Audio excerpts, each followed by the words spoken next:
Assalamualaikum sobat cerita puisi. Cerita film ini kan yang kalian minta-minta. Film Puspa 2 yang dibintangi Allu Arjun memang sudah kita tunggu lebih dari 3 tahun. Filmnya keren banget.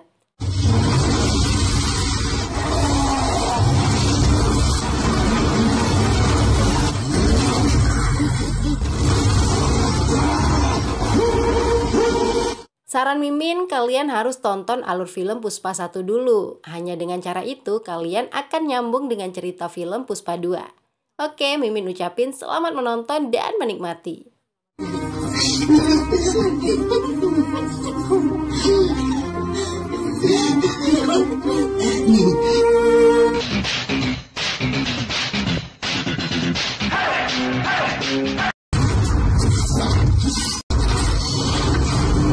Cerita Puspa 2 dimulai di pelabuhan Yokohama, Jepang. Kontainer yang diangkut dari kapal laut membawa banyak kayu cendana merah. Muatan ilegal itu membuat para petugas pelabuhan panik. Setelah petugas menghubungi seseorang, sekelompok gangster datang. Selain kayu, rupanya ada juga seseorang yang ikut di dalam kontainer. Orang itu diikat dan digantung untuk diinterogasi. Dengan santainya, orang itu memberitahu melalui potongan uang kertas bahwa namanya adalah Puspa. Mendengar nama Puspa, pimpinan gangster langsung memberi perintah untuk membunuhnya. Tapi Puspa sudah siap bertarung. Cukup mudah bagi Puspa melepaskan tali yang mengikatnya. Puspa menunjukkan kepada gangster Jepang kekuatan orang India. Pukulan Puspa sangat bergaya dan mematikan. Di hadapan Puspa, gangster hanya butiran debu.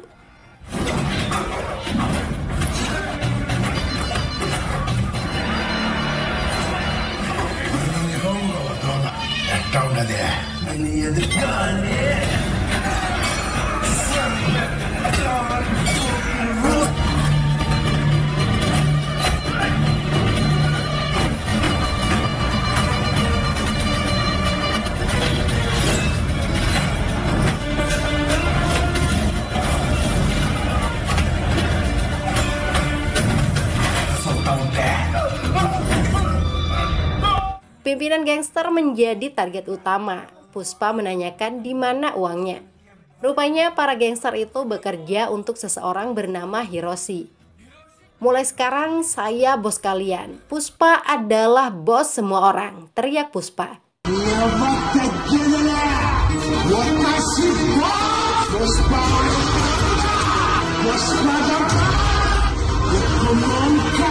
Kehebatan Puspa membuatnya mampu menghadapi puluhan musuh bersenjata. Sialnya, Puspa terkena tembakan dari seseorang yang baru datang. Puspa ambruk dan jatuh ke laut. Tiba-tiba Puspa terbangun dari tidur. Sepertinya insiden di Jepang hanya mimpi buruk. Puspa tidak mungkin mati tertembak seperti itu. Kehidupan saat ini, Puspa sudah bahagia bersama istri tercintanya Srivali. Puspa masih menjadi bos besar yang memimpin sindikat penyelundupan kayu cendana merah. Keberhasilan Puspa yang telah menjadi orang kaya raya membuat Srivali juga dihormati banyak orang, termasuk oleh pendeta di kuil. Tapi Puspa belum juga diakui sebagai keluarga Moletti. Kakak tiri Puspa, Moletti Mohanraj, bahkan mengolok Srivali yang memiliki suami tanpa nama keluarga. Ibu Puspa, Parvatama, hanya diam tertunduk sedih. Srivali enggan meladeni mulut Mohan agar keributan tidak terjadi. Untungnya, putri Mohan sendiri, Kaveri, sangat menghormati Srivali sebagai istri pamannya. Kaveri memang baik hati, tidak seperti ayahnya. Lalu bagaimana kabar SP Banwar Singh Shekhawat?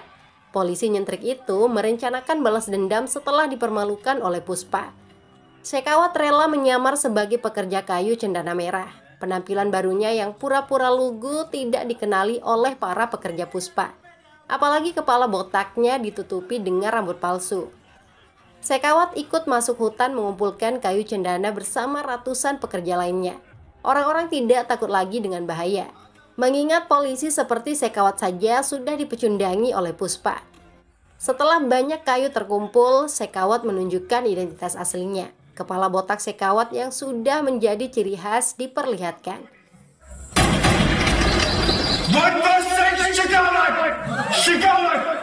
Ratusan pekerja Puspa tidak bisa berbuat apa-apa. Mereka tertangkap basah dengan barang bukti. Pasukan polisi mengepung dengan senjata. Semua orang ditangkap. Malam harinya Puspa datang ke kantor polisi. Untungnya Shekhawat sedang tidak ada di sana. Gaya Puspa masih seperti dulu, yang berjalan dengan pundak miring.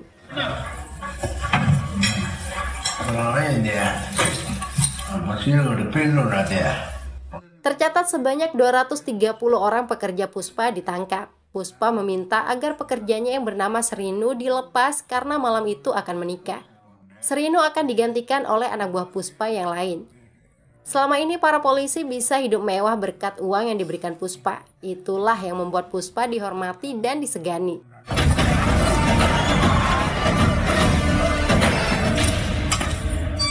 Srinu pun dikeluarkan dari sel tahanan. Srinu sangat berterima kasih kepada Puspa. Perhatian Puspa justru tertuju pada luka di dada Srinu. Puspa memeriksa tahanan lainnya. Semua orang memiliki banyak luka di sekujur tubuh mereka. Ternyata ratusan pekerja Puspa telah disiksa sebelum dijebloskan ke penjara. Shekhawat ingin nama Puspa disebut agar bisa ditindak, tapi para pekerja itu lebih memilih bungkam untuk melindungi Puspa. Puspa geram mendengar kekejaman polisi. Para polisi yang bertugas beralasan terpaksa melakukan hal itu karena perintah Shekhawat. Puspa meminta semua pekerjanya dibebaskan. Polisi jadi kelimpungan. Mereka bisa dipecat jika semua tahanan dilepas. Puspa tidak suka keinginannya ditolak. Semua polisi yang ada di sana dibagikan banyak uang. Termasuk uang pensiun mereka dibayar tunai agar tidak takut dipecat. Para polisi itu berbaris mengantri menerima uang dari Puspa. Shekhawat dan ajudannya Kuparaju datang ke kantor polisi. Mereka bingung, tidak ada satu orang pun yang ditemukan. Salah seorang petugas polisi muncul menceritakan apa yang telah terjadi. Ternyata semua polisi yang bertugas malam itu sudah mengundurkan diri. Bahkan polisi yang bercerita juga menerima uang dari Puspa. Dia sengaja menunggu Shekhawat untuk memberikan kunci kantor dan surat pengunduran diri. Sekali lagi Shekhawat telah dipecundangi. Shekhawat berjuang keras sehingga bisa menangkap ratusan orang dengan barang bukti. Tapi Puspa bisa melepas mereka dengan mudah. Uang memang bisa mengendalikan siapapun dan apapun, kecuali Shekhawat.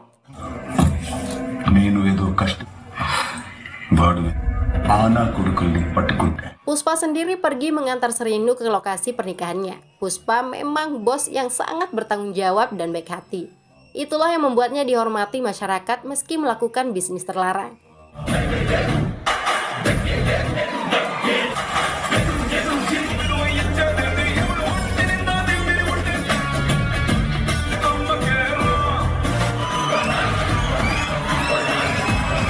Selanjutnya, Puspa akan menemui Ketua Menteri atau CM Andhra Pradesh, Narasimha Reddy yang datang ke Tirupati.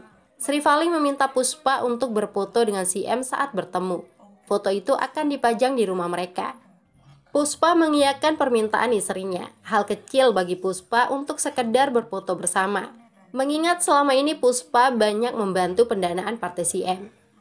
Puspa menemui CM bersama anggota parlemen Sidapa Naidu. Banyak wartawan bertanya tentang tujuan kedatangan Puspa. Istri saya tidak pernah minta apapun dari saya, tapi hari ini dia minta saya berfoto dengan CM. Makanya saya datang ke sini, jawab Puspa santai. Sebenarnya tujuan utama Sidapa dan Puspa bertemu CM untuk bisa memindahkan Shekhawat ke kota lain. Sidapa juga akan berbicara dengan CM agar bisa dijadikan menteri di kabinet. Inilah pertemuan pertama Puspa dengan pejabat nomor 1 di Andhra Pradesh. Nama Puspa sudah sering didengar oleh CM Narasimha Reddy. Apalagi baru-baru ini Puspa membuat banyak polisi pensiun dini. CM sama sekali tidak mempermasalahkan apapun tindakan Puspa selama tetap membantu pendanaan partai. Tiba saatnya Puspa akan berfoto bersama CM sesuai permintaan Srivali. Tapi tiba-tiba CM menghentikan fotografer agar tidak mengklik gambarnya dengan Puspa. Sikap CM membuat Puspa tercengang kaget.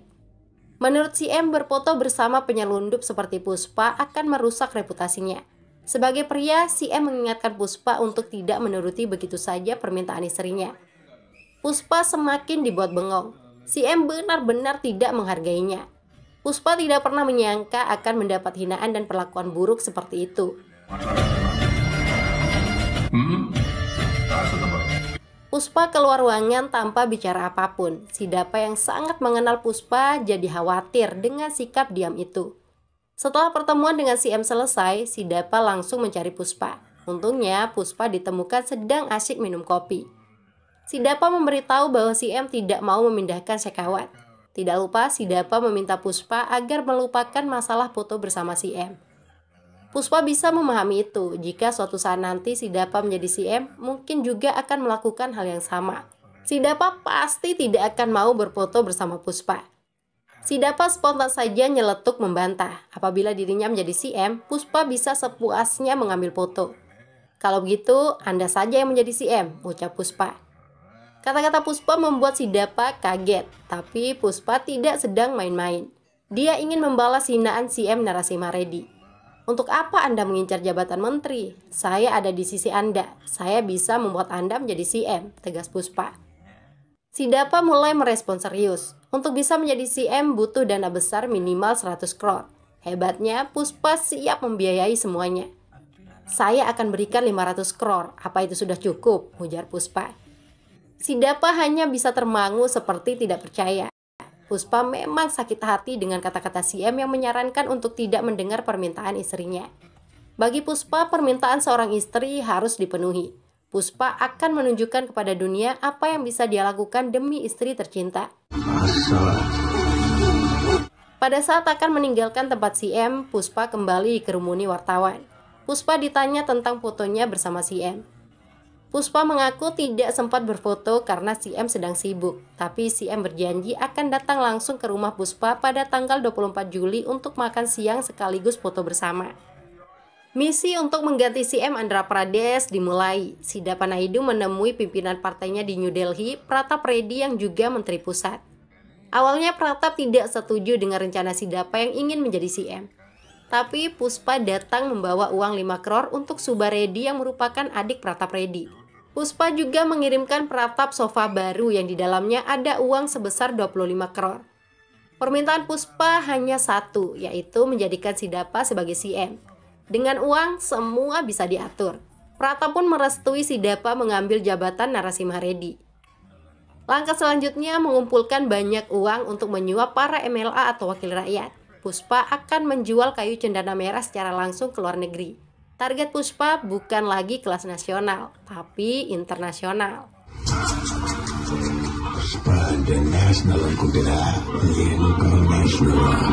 Puspa pergi ke negara Maladewa bersama orang kepercayaannya, Kesava. Mereka bertemu dengan pengusaha internasional bernama Hamid. Selama ini Hamid telah membeli kayu cendana merah dari banyak pengusaha di India. Tanpa basa-basi, Hamid ingin melakukan transaksi besar dengan Puspa. Jika sekedar 100 hingga 200 ton, Hamid bisa mendapatkannya dengan mudah dari pengusaha di seluruh dunia. Sikap Hamid terlihat merendahkan Puspa yang dianggap pemula. Puspa unjuk gigi untuk menyumpal mulut Hamid. Silahkan telepon siapa saja. Tidak usah 100 ton, cukup dapatkan 10 ton jika Anda mampu beli dari orang lain, tantang Puspa. Hamid menghubungi pengusaha yang bernama Murugan di Chennai untuk membeli 10 ton kayu cendana merah. Tidak berselang lama, Murugan justru menelpon Puspa agar disiapkan barang 10 ton. Hamid menelpon pengusaha lainnya, Agrawal, agar disiapkan barang 10 ton. Agrawal juga menghubungi Puspa seperti Murugan. Hal yang lebih mengejutkan, seorang pengusaha memberikan nomor HP Puspa jika Hamid ingin mendapatkan barang dengan cepat. Semua pengusaha di India juga mendapatkan barang dari Puspa. Mengingat kayu cendana merah hanya tumbuh di hutan Sesachalam, Tirupati. Hamid takjub dengan kehebatan dan nama besar Puspa. Kini Puspa bisa sesumbar setelah kehebatannya diakui. Puspa akan menjual kayu cendana merah ke Hamid sebanyak 2.000 ton. Hamid pun bersedia membayar seharga 5.000 crore atau sekitar 9,3 triliun rupiah. Thank you, Puspa. Deal.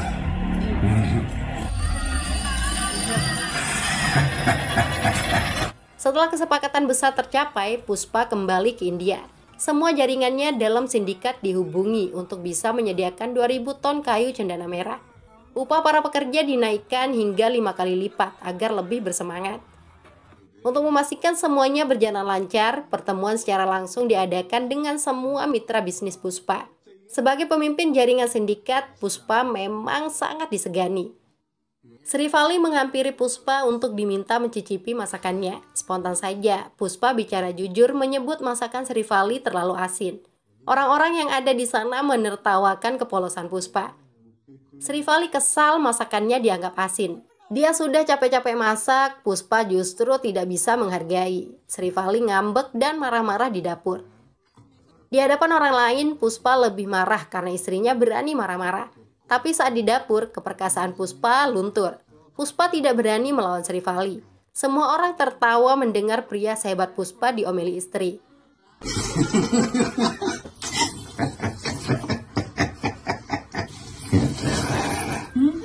Puspa kembali fokus mengurus bisnis. Kayu cendana merah terus dikumpulkan dengan melibatkan lebih banyak orang. Tidak sulit bagi Puspa menyiapkan barang 2.000 ton yang akan dijual ke Hamid.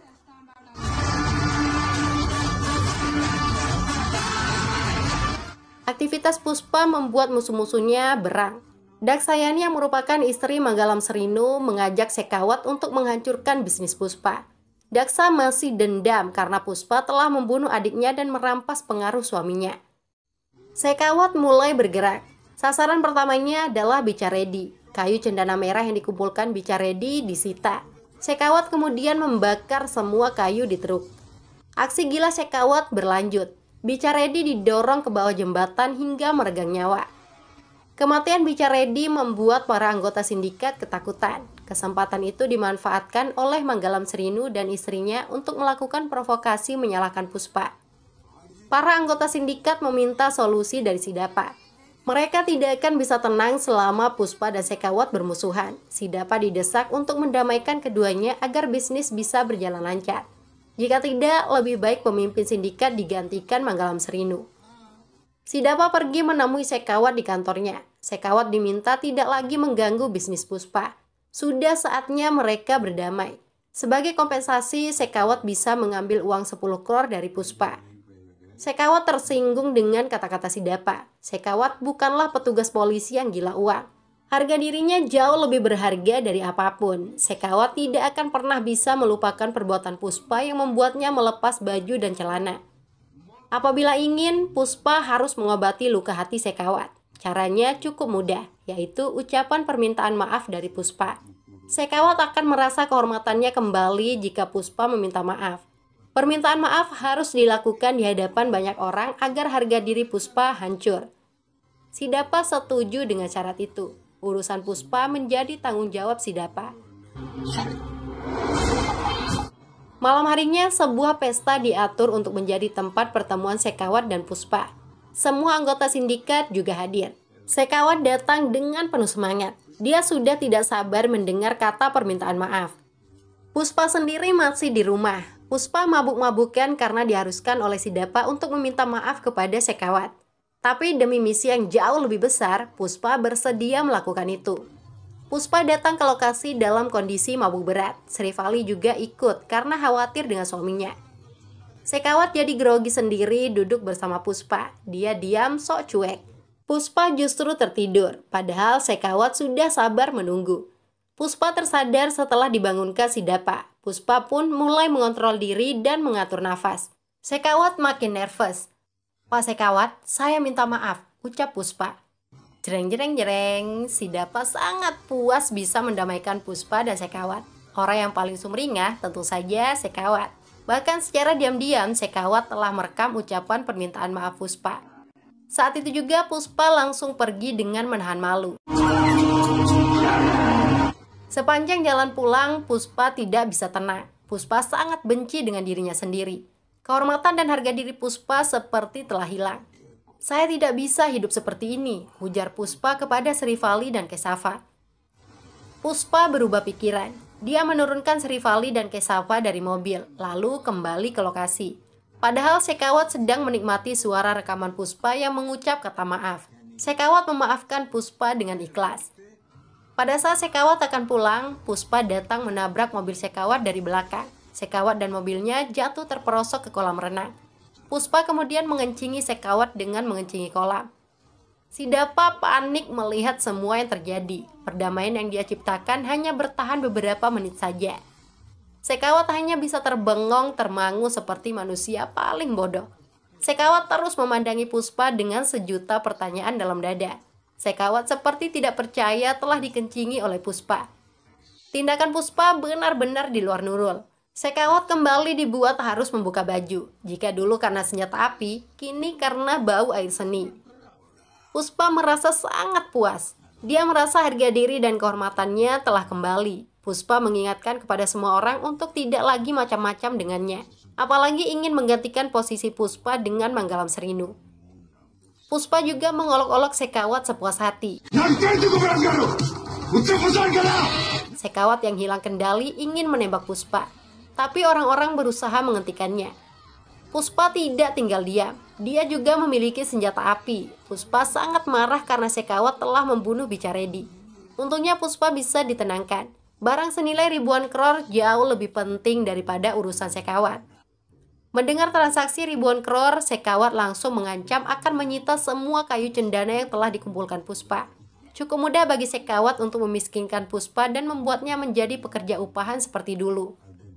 Puspa tidak suka diancam seperti itu. Sekawat ditantang balik.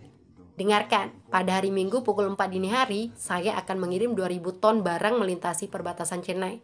Jika Anda memiliki kekuatan, silakan tangkap barang saya. Dan jika Anda mampu menyentuh satu batang kayu saja, saya akan berhenti menjadi pemimpin sindikat. Saya akan menjadi buruh upahan, ucap Puspa sesumbar.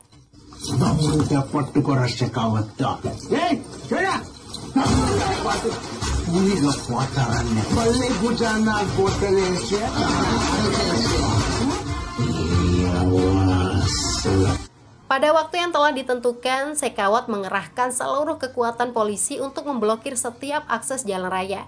Pos pemeriksaan polisi juga sudah ada di mana-mana. Sekawat bisa bernapas lega. Dia yakin barang Puspa tidak akan mungkin bisa lolos. Tapi Sekawat curiga dengan sungai di bawah jembatan yang mengering. Sangat aneh air sungai tiba-tiba kering seperti musim kemarau panjang. Sekawat yakin truk-truk yang membawa kayu cendana tidak melalui jalan raya, tapi mengikuti jalur sungai. Saat itu juga Sekawat mengajak seluruh anak buahnya bergerak melakukan pengejaran. Otak Sekawat memang cerdas. Ratusan truk yang membawa kayu cendana sedang melintasi sungai. Truk-truk itu terus bergerak menuju perbatasan tanpa hambatan. Anak buah Sekawat yang ada di posisi terdekat sudah bisa melihat truk di sungai. Kesava yang menyetir salah satu truk melaporkan kepada Puspa terkait adanya pengejaran dari polisi. Puspa menghubungi anak buahnya yang sudah disiapkan untuk menghadang rombongan polisi. Beberapa gajah dilepas sehingga jalan raya macet. Anak buah Sekawat yang lain berhasil menuruni sungai dan sangat dekat dengan truk-truk. Puspa tidak habis akal. Petugas bendungan dihubungi agar air dibuka. Akibatnya mobil-mobil polisi tidak bisa melaju lagi. Termasuk mobil Sekawat terjebak genangan air. Sekawat tidak mau kalah. Kerja kerasnya patut diacungi jempol. Dia berlari untuk menghadang truk-truk yang sudah menggunakan jalur darat. Sekawat menunggu tepat di perbatasan. Kebetulan Sekawat bertemu rombongan gerobak sapi yang menuju Chennai. Sekawat naik ke salah satu gerobak untuk menyambut kedatangan truk pengangkut kayu cendana merah. Pada saat truk semakin dekat, Sekawat langsung melepaskan tembakan.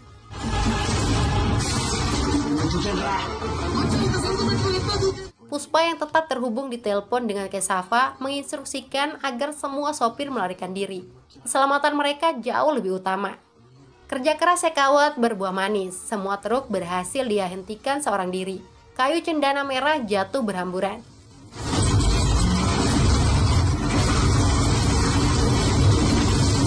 Sekawat tidak peduli dengan para sopir yang kabur. Target utama Sekawat hanya menyita barang milik Puspa yang bernilai ribuan crore. Sekawat telah memenangkan tantangan Puspa.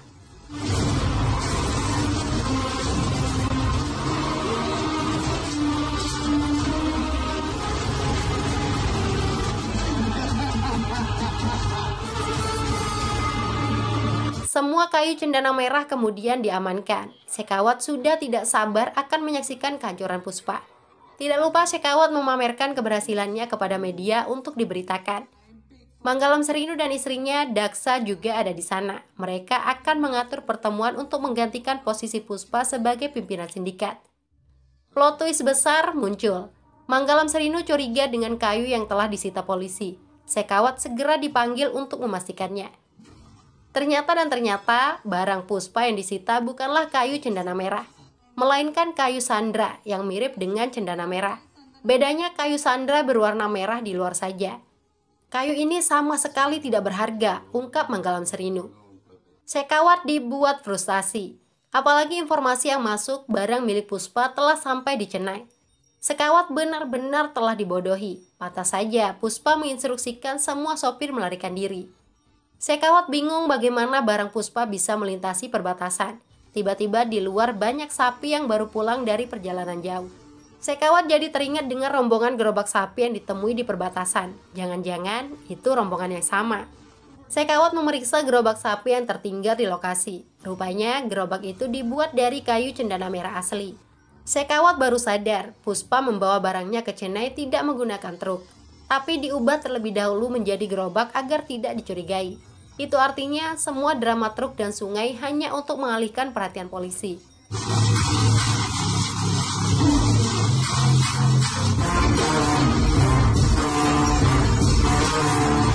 Hal yang lebih menyakitkan lagi, rombongan sapi yang pulang itu diiringi oleh Puspa dan anak buahnya. Puspa mengolok-olok Sekawat yang telah berhasil dipecundangi. Puspa menunjukkan kecerdasan sejati.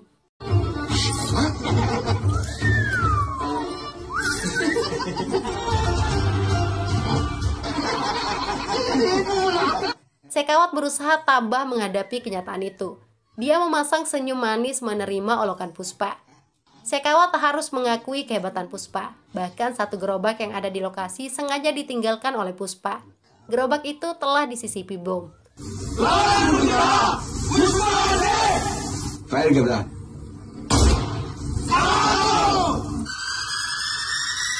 Wildfire.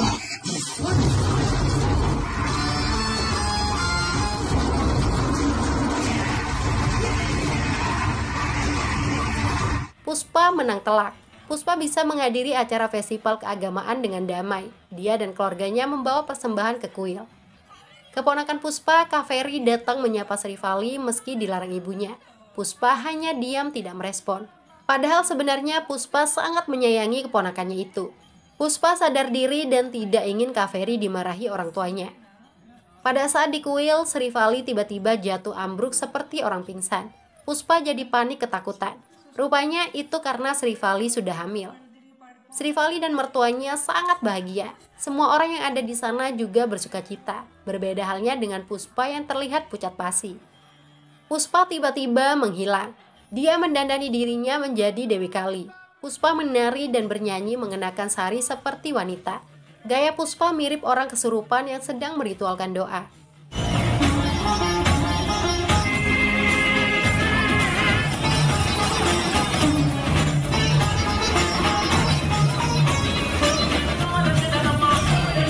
Aksi Puspa membuat Srivali sedih. Srivali menghentikan tarian Puspa. Srivali menangis melihat suaminya berdandan seperti itu. "Kenapa kamu melakukan ini? Pakaian dan tarian apa ini?" ujar Srivali. Puspa rela berdandan seperti wanita dan menari di depan dewa agar keinginannya dikabulkan. "Apa sih yang kamu inginkan suamiku? Kamu tidak butuh apa-apa. Justru kamu yang selalu memenuhi keinginan orang," ucap Srivali. Puspa mengaku memiliki satu keinginan, yaitu diberikan anak perempuan. "Jika seorang anak laki-laki lahir, saya tidak bisa memberikan nama keluarga. Tapi jika yang lahir anak perempuan, dia akan mendapat nama keluarga dari suaminya," ucap Puspa menangis. Srivali terharu dan memeluk erat Puspa. Suaminya yang selama ini dikenal garang dan perkasa, kini menangis meringkuk seperti anak kecil. Srivali berusaha mengembalikan senyuman dan keceriaan Puspa.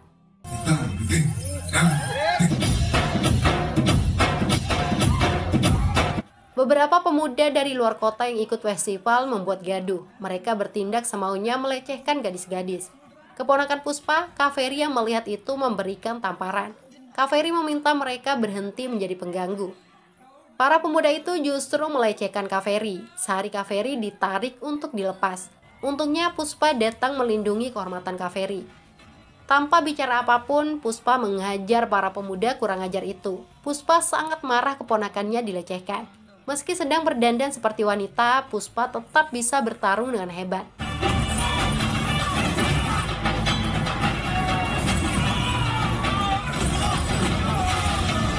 Anak buah Puspa ingin ikut membantu, tapi Puspa melarang mereka. Biar Puspa sendiri yang menghukum para pengganggu. Amarah Puspa menunjukkan betapa sayangnya Puspa kepada Kaveri. Para pengganggu dihajar habis-habisan tanpa ampun.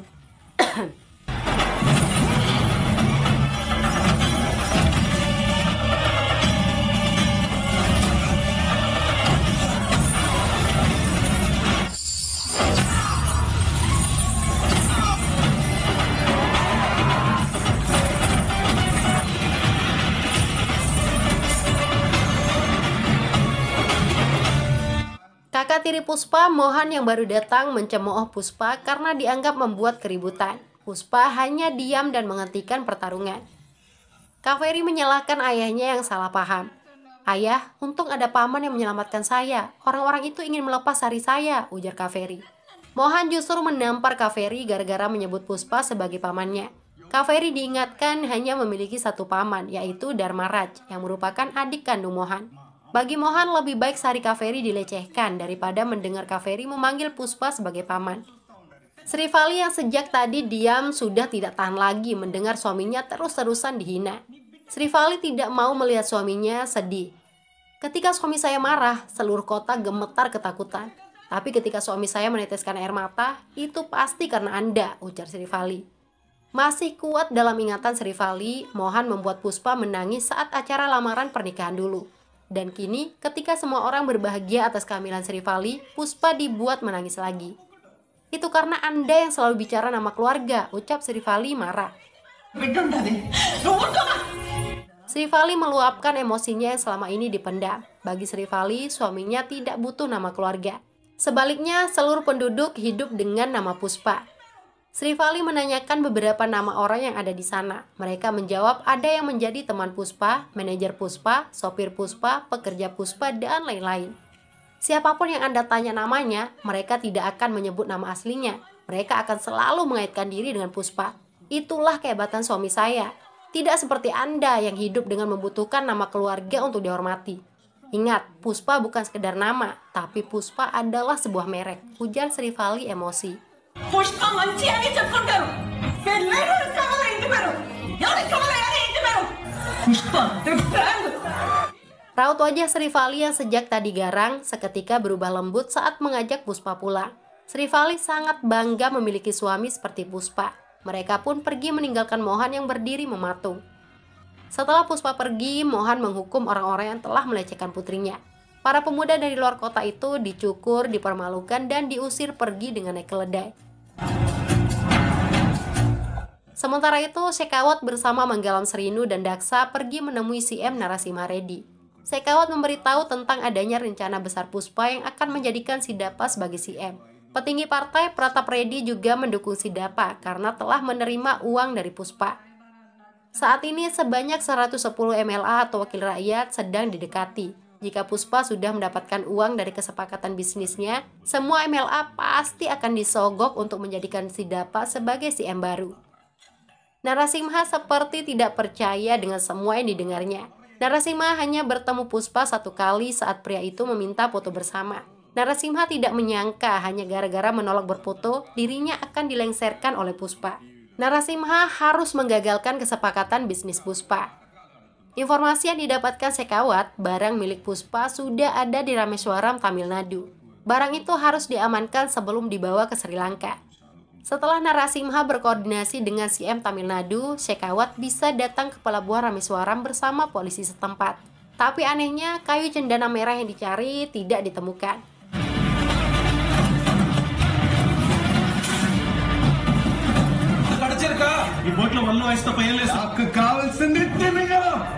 Shekhawat tidak mau kecolongan lagi. Dia melompat ke laut untuk melakukan pemeriksaan. Tiba-tiba ratusan perahu nelayan di sana pergi dengan kecepatan tinggi. Sekawat yang ada di dalam laut sampai terpental terperangkap jaring. Ternyata kayu cendana merah memang disembunyikan di bawah laut. Kayu-kayu itu dibawa pergi dengan ratusan perahu nelayan. Sekawat bersama Kuparaju dan polisi Tamil Nadu berusaha melakukan pengejaran. Sungguh pemandangan yang sangat indah melihat ratusan perahu menarik kayu cendana merah.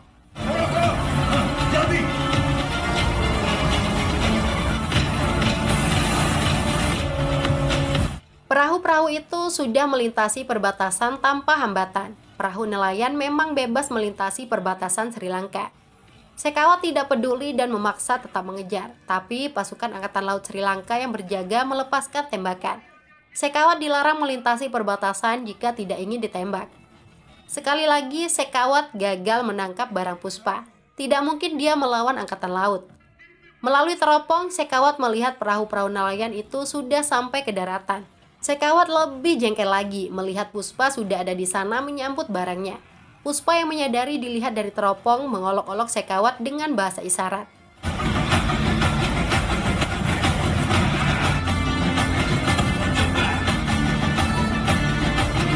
Akhirnya berkat kerja keras dan kecerdasan Puspa, barang 2000 ton berhasil dijual sesuai kesepakatan bisnis. Uang 1 truk dibawa pulang.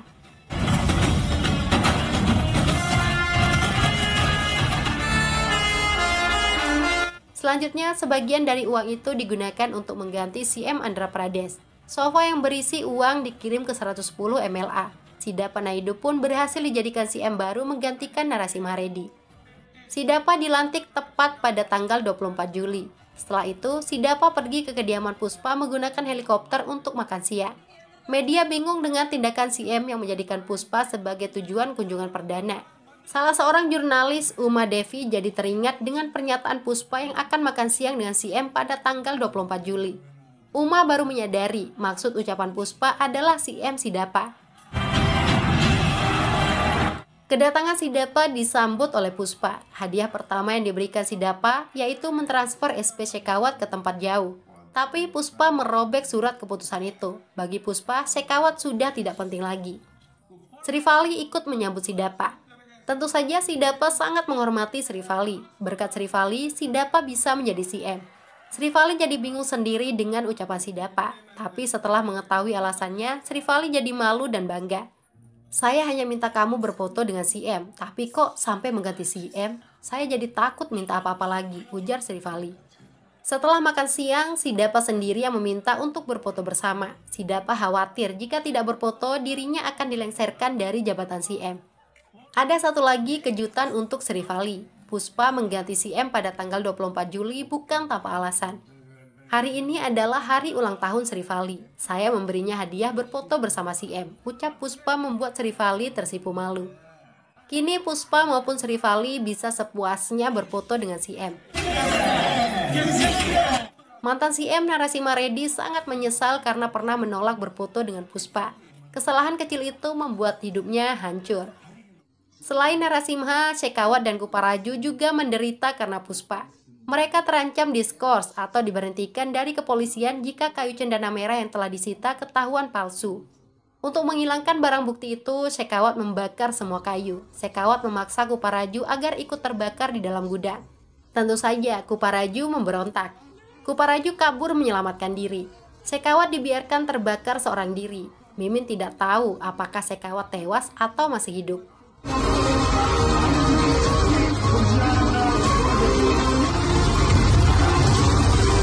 Sementara Puspa semakin bahagia bersama Sri Vali. Tapi ada masalah baru. Ibu Kaveri datang meminta bantuan. Kaveri telah diculik saat ada di warnet. Rupanya penculik Kaveri adalah Buga Reddy, pemuda yang pernah melecehkan Kaveri di acara festival. Buga ingin balas dendam karena telah dicukur dan dipermalukan oleh Mohan. Apabila Mohan ingin Kaveri kembali, maka harus menyerahkan uang 2 crore. Mohan dan semua anggota keluarganya tidak berdaya. Puspa hanya diam. Dia justru masuk kamar menutup pintu. Sikap Puspa bukan berarti tidak peduli. Puspa keluar membawa senjata. Melihat Puspa pergi menenteng senjata, anak buahnya langsung ikut. Baru kali ini ada orang yang berani mengusik anggota keluarga Puspa. Langkah pertama Puspa mendatangi stasiun televisi yang memberitakan penculikan Kaveri. Puspa bicara langsung kepada penculik melalui televisi. "Hei penculik, kemana Anda membawa keponakan saya? Berani sekali Anda menculiknya. Saya minta Anda kembalikan dia ke tempat semula. Saya beri waktu 1 jam. Jika sedikit saja dia mengalami luka, saya akan bunuh Anda," ancam Puspa marah. Puspa juga meminta masyarakat untuk membantu mencari keponakannya. Untuk sementara, akses keluar masuk kota ditutup. Selama keponakannya belum kembali, hukum diambil alih oleh Puspa.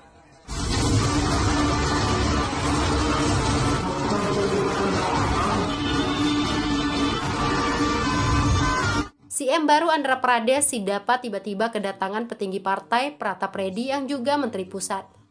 Ternyata penculik Kaveri adalah keponakan Pratap Reddy. Ya, Pratap mengakui Buga Reddy sering berbuat onar. Tapi Pratap pasti akan tetap melindungi keponakannya itu. Sidapa langsung menghubungi Puspa tentang penculik Kaveri yang merupakan keponakan Pratap Reddy. Puspa diingatkan untuk tidak gegabah. Puspa tidak peduli dengan siapapun, penculik Kaveri harus dibunuh. Puspa juga akan membunuh siapapun yang menjadi penghalang, termasuk Pratap Reddy. Sidapa yang sangat mengenal Puspa menyarankan Pratap untuk segera melindungi Buga. Pratap menghubungi ayah Buga, Suba Reddy, agar mencari putranya. Buga Reddy dan teman-temannya telah menyembunyikan Kaveri di sebuah bangunan. Setelah menonton Puspa bicara di TV, Buga menelpon Puspa. Buga pura-pura meminta maaf telah menculik Kaveri karena sedang butuh uang. Puspa diminta datang sendiri membawa uang 10 crore jika ingin membawa Kaveri. Tanpa pikir apapun, Puspa langsung mengiyakan.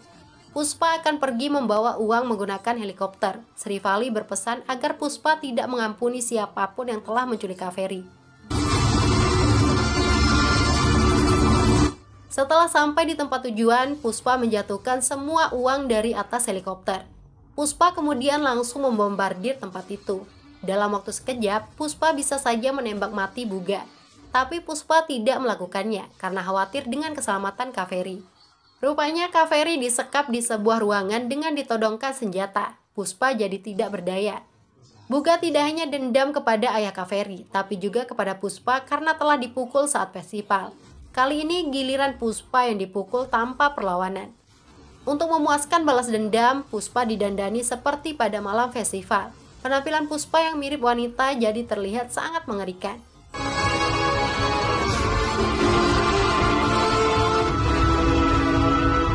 Tangan dan kaki Puspa diikat agar tidak bisa bangkit melawan. Setelah itu barulah Kaveri dibawa keluar. Kaveri menangis melihat pamannya ada di sana.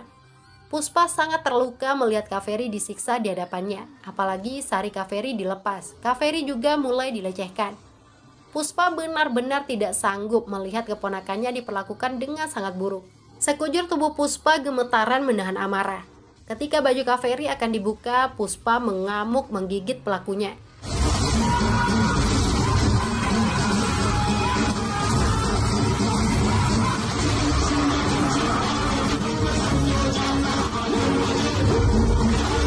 Meski tangan dan kakinya terikat, Puspa masih mampu memberikan ancaman. Kepala dan mulut Puspa tetap berbahaya. Puspa menanduk, menggigit, dan mencengkram lawannya seperti binatang buas.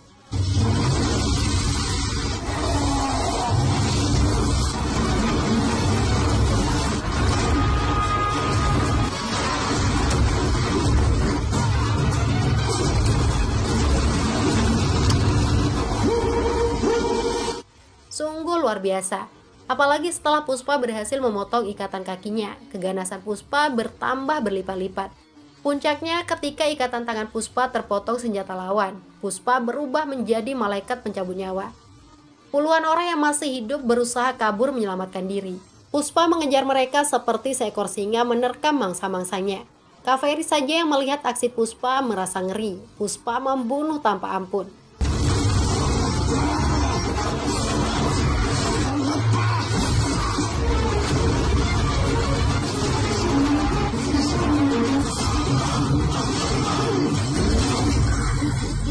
Kesava dan yang lain datang menyusul Puspa. Kesava diminta oleh CM Sidapa mencegah Puspa membunuh Buga agar masalah tidak membesar.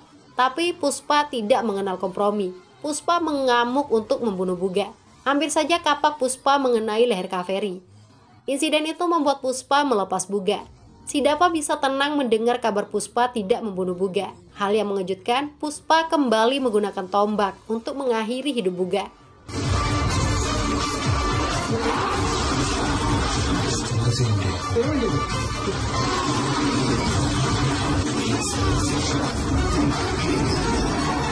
Ayah Buga, Subaredi yang baru sampai sangat kaget melihat putranya dibunuh. Suba ingin balas dendam dengan membawa Kaveri pergi. Saat itu juga Puspa menombak Suba. Ayah dan anak itu meninggal di tangan Puspa karena kesalahannya sendiri. Menteri Pusat Pratap Reddy sangat berduka telah kehilangan adik laki-laki dan keponakannya. Pratap pasti akan balas dendam untuk menghancurkan hidup Puspa dan keluarganya. Di sisi lain, perjuangan Puspa menyelamatkan Kaveri telah menyadarkan Mohan. Untuk pertama kalinya, Mohan datang ke rumah Puspa. Ibu Puspa, Parvatama dan Srivali kaget melihat Mohan. Srivali langsung memanggil Puspa, tapi Puspa enggan menemui kakak tirinya itu. Sikap Puspa bisa dipahami oleh Mohan. Sejujurnya, Mohan juga belum berani bertatap muka dengan Puspa. Sejak kecil, Mohan telah membuat hidup Puspa menderita. Tapi ketika Kaveri mendapat masalah, Puspa rela mempertaruhkan nyawanya. Sebagai putra sulung Molethi Venkatramana, Mohan mulai memanggil Parvatama dengan sebutan ibu. Mohan bersujud meminta pengampunan sang ibu. Suasana itu membuat siapapun yang ada di sana meneteskan air mata. Tujuan kedatangan Mohan untuk memberikan surat undangan pernikahan Kaveri. Ibu tirinya menjadi orang pertama yang diundang. Ibunya harus datang. Jika tidak, pernikahan Kaveri akan dibatalkan. Mohan kemudian pamit pergi. Rupanya sejak tadi Puspa mengintip Mohan. Baru kali ini Puspa merasakan cinta dari kakak tirinya itu. Srivali datang memberikan surat undangan pernikahan Kaveri. Dengan wajah berseri-seri, Srivali menunjukkan isi surat. Di sana ada tercantum nama ibu Puspa, Sri Molethi Parvatama. Nama Puspa juga ada ditulis sebagai Sri Molethi Pusparaj. Srivali sangat bahagia karena suaminya telah memiliki nama keluarga yang sejak lama diidam-idamkan. Puspa menangis seperti anak kecil. Tangisan Puspa yang begitu mengharukan membuat semua orang panik. Tapi itu adalah tangisan bahagia. Air mata yang menetes adalah air mata puncak kebahagiaan.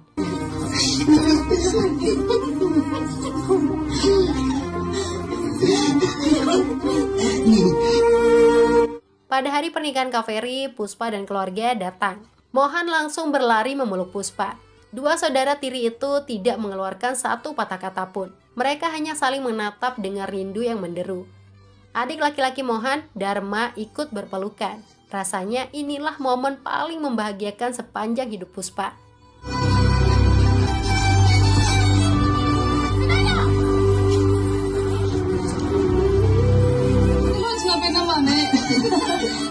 Acara pernikahan Kaveri berlangsung lancar dan meriah. Mereka kemudian berfoto bersama. Hal yang tidak disadari, di depan mereka ada hadiah karangan bunga misterius yang telah dipasangi bom. Seorang pria dengan luka bakar kemudian menekan tombol dari jarak jauh. Seketika itu, karangan bunga di lokasi pernikahan Kaveri meledak. Entah siapa pelakunya. Mimin menduga dia adalah SP Banwarsing Sekawat yang masih hidup meski sempat terbakar. Kita tunggu saja cerita selanjutnya dalam Puspa 3 yang berjudul The Rampage. Sampai di sini dulu ya perjumpaan kita. Keren kan film Puspa 2? Akhir kata, wassalam semuanya.